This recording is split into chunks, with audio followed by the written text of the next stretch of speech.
Voilà, de retour dans notre formation qui est booster d'intelligence financière. Comme je le disais au niveau de l'introduction, nous allons parler de 3 étapes fondamentales.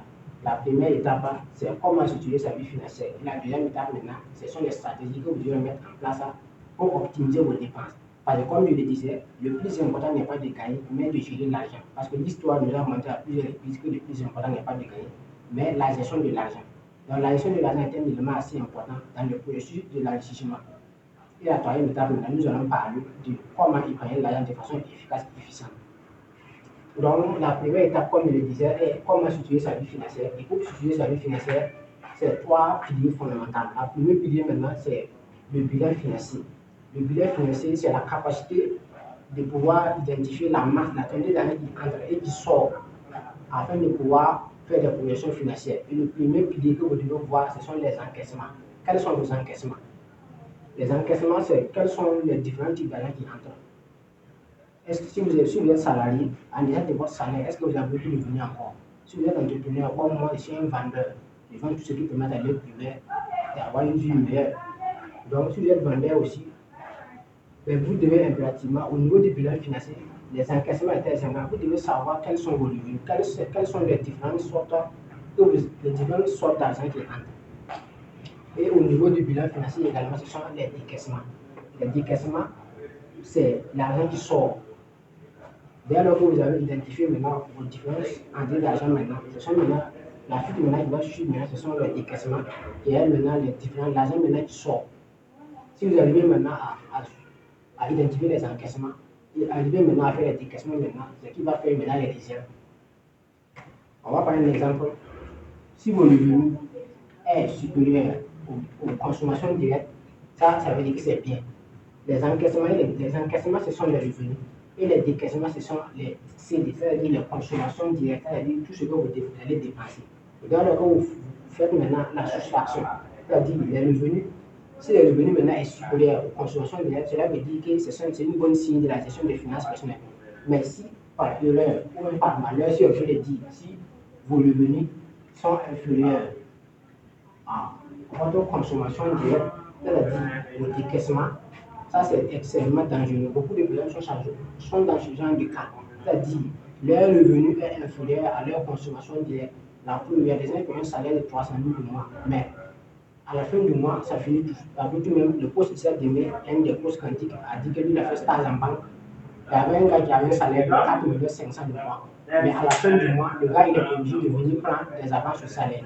C'est-à-dire qu'à la fin du mois, il va consommer tout son salaire et il est obligé de venir encore prendre en côté de l'argent pour terminer le mois. Parce que pour lui, la consommation directe est supérieure au revenu. Donc vous devez tout faire pour que la consommation directe soit inférieure au revenu. La consommation directe soit inférieure au revenu. Mais dans le cas, la consommation directe maintenant est supérieure au revenu, là c'est dangereux. Donc, et maintenant, ça c'est au niveau du bilan financier. Le bilan financier, maintenant, à niveau, le bilan financier, c'est la capacité de pouvoir reclasser les encaissements et les décaissements afin de pouvoir ne pas être négatif. C'est-à-dire, afin de tout faire pour que les revenus soient supérieurs aux dépenses ou aux consommations directes. Et on va aller maintenant au niveau de l'élaboration du budget. La budgétisation, c'est la capacité d'allouer une dépense, d'allouer une somme à une dépense donnée pour un période. C'est-à-dire la capacité que vous allez allouer une dépense. C'est-à-dire, à la fin du mois, vous pouvez voter un budget pour votre transport. Genre de transport, comme vous pouvez voter un budget pour le transport, ou voter un budget pour la nourriture, voter un budget pour votre loyer comme ça. C'est ça la budgétisation, la capacité d'allouer une somme à une dépense donnée sur une période. Dès lors que vous n'avez pas à budgétiser vos dépenses, vous allez vous rendre compte qu'à chaque fin du mois, vous êtes toujours à sec parce que vous n'allez pas à budgétiser toutes vos dépenses. Je vais prendre l'exemple de quelqu'un qui a un salaire du maximum, si on peut 300 000 de mois. Donc, chaque personne, le maximum qui peut mettre son loyer, c'est 20% du maximum. Donc, 20% de 300 000, mathématiquement, je pense que ça fait 60 000. Donc, quelqu'un qui a un salaire de 300 000 de mois, son loyer ne doit pas dépasser les 20%, c'est-à-dire 60 000 de mois. Et dès lors que le loyer dépasse 20%, il y a un problème. Parce que si le loyer me prend déjà 20%, et les autres dépenses maintenant. Donc, mais dès lors que la personne ne budgétise pas, c'est vrai que même le transport doit être budgétisé. C'est-à-dire, si vous avez une moto, un véhicule, ou si vous prenez les transports en commun, d'une manière ou d'une autre, vous devez budgétiser ça. Parce que dès lors que vous ne budgétisez pas, ça va être compliqué. Donc, l'élaboration de budget est un élément assez important. Il y a récemment, il y a mon mentor Justin Montelé qui est parti au Mali pour faire une conférence. Il y a un couple qui s'est venu vers lui. Le couple avait un salaire de 1,2 million le mois, puisque la dame avait 500 000 le mois, le monsieur avait 700 000. Dans les deux réunis, ça fait 1,2 million le mois que le couple avait. Mais ils ont commis l'erreur d'aller prendre un R+1 à 700 000 francs le mois qu'ils payaient. Donc, vous deux, vous avez un salaire de 1,2 million, mais vous vivez dans une maison qui est de 700 000 le mois. Vous voyez que c'est un problème. Donc, ça veut dire que le loyer même prend 60% du salaire. Donc, ce couple maintenant s'est venu se plaindre parce qu'il n'arrive pas à avoir, il était en train de se culpabiliser que ce sont des génies qui sont en train de dépenser l'argent.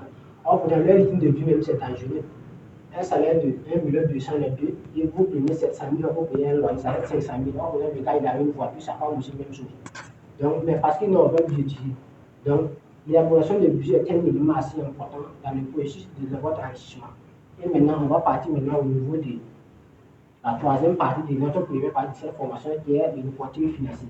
Le reporting financier est la capacité de pouvoir noter de façon quotidienne tout ce que vous dépensez. C'est un exercice qui est un peu rigoureux, mais si vous voulez pouvoir contrôler votre argent, c'est-à-dire si vous voulez contrôler les décaissements, vous devez impérativement noter toutes vos dépenses journalières. Même si c'est sur WhatsApp, dès lors que tu dépenses sur note, tu notes. Dès lors que tu dépenses sur note. Même si c'est 100 francs, tu peux noter sur WhatsApp. À la fin de la semaine, tu décides maintenant de somatiser ça pour savoir si dans cette semaine, j'ai dépensé 300 000 ou dans cette semaine, j'ai dépensé 50 000 ou 60 000. Mais dès lors que tu n'arrives pas à noter tout ce que tu dépenses, tu vas te rendre compte que l'argent, ça vient, ça part. C'est pourquoi il y a des gens qui disent que ce sont des génies. Il y a des gens qui disent que bon, il y a qui ici, voilà. Ce sont de mauvais esprits qui sont en train de dilapider l'argent. Il y a d'autres même qui disent que ma main là, est percée. Voilà, donc je vais. D'autres même qui parlent voir le marabout pour que le marabout fasse les médicaments parce que sa main est percée. Ça n'a pas de sens, ça, parce que la personne n'arrive pas à noter ses dépenses de façon journalière. Dès lors que vous arrivez à noter de façon efficace tous les jours, sans sauter seulement, vous allez vous rendre compte là où il y a le problème. Mais dès lors que tu ne notes pas tes dépenses, donc tu vas te dire que bon, c'est les marabouts, ça n'a pas de sens au fait. Mais dès lors que vous arrivez à noter, le reporting financier, c'est un exercice qui est un peu compliqué. Ça demande de la discipline. Mais dès lors que tu arrives à avoir la discipline de noter tout ce que tu gagnes par jour seulement, à chaque fois tu notes. Donc comme je le disais, tu n'as pas besoin d'un cahier, même sur WhatsApp tu peux noter. Voilà, même sur WhatsApp tu peux noter, chaque jour tu notes. Dans la journée, j'ai dépensé 6 000 francs ou 5 000 francs, je note. Chaque semaine, maintenant, je décide de somatiser. Là, la dépense hebdomadaire, je peux mettre ça sur un cahier ou dans un fichier Excel. Voilà, et à la fin du mois, maintenant, je vais somatiser toutes mes dépenses maintenant pour savoir dans ce mois si j'ai dépensé ça. Voilà. Donc, dès lors que tu arrives à faire ça, tu vas te rendre compte que tes revenus sera supérieur à tes consommations directes. Mais dès lors que tu ne fais pas de reporting financier, tu dépenses l'argent au hasard, tu dépenses l'argent par émotion. Dès lors que un peu souvent tu dépenses. À la fin du mois, tu vas te rendre compte que les revenus sont inférieurs aux consommations directes, ce qui est vraiment dangereux. Donc, en guise de récapitulatif, voilà la première partie de notre formation de booster l'intelligence financière. Donc, le premier élément, c'est le bilan financier, la capacité de pouvoir déclasser les encaissements, les décassements et les réserves. La deuxième partie maintenant, c'est l'élaboration du budget. Élaborer le budget maintenant. Et la troisième étape maintenant, c'est le reporting financier, c'est-à-dire la capacité de pouvoir noter de façon quotidienne tout ce que vous dépensez, afin de pouvoir ne pas être à sec à la fin du mois. Donc, nous sommes à la première partie. La deuxième partie maintenant, on va faire maintenant. La deuxième partie va concerner uniquement les dépenses, les tactiques ou les stratégies que vous devez mettre en place maintenant pour optimiser vos dépenses. Parce que c'est l'un des éléments les plus importants. Dès lors que vous n'utilisez pas vos dépenses, je suis vraiment désolé, mais peu importe ce que vous allez avoir, vous allez forcément finir par payer ça. Et la troisième partie, nous allons parler de comment épargner l'argent de façon efficace et efficiente. Donc voilà la première partie. Et à la prochaine, on va parler maintenant de la deuxième partie de cette formation. Donc, je pense que c'est bon.